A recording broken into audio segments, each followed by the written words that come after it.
जदि आपण कहार बंचिबा मुश्किल करिदेबे ना तेबे ऊपर वाला भगवान आपणकर मरिबा कष्ट करिदेबे।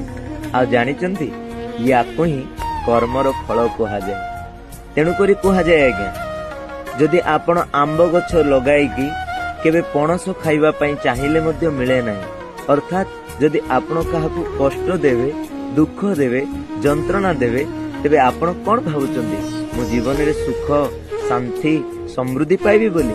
केबे मध्य नुआ आज्ञा।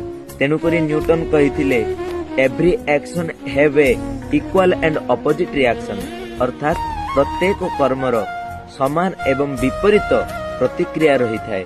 सज्जन तेणु करी केबे काहाकू दुख कष्ट जंत्रणा दियंतु ना, काहेकि ना सेही दुख जंत्रणा आउ कष्ट आपणक जीवन रे ताहा आसी जाई पारे। तेणु करी केबे काहाकू कष्ट दियंतु।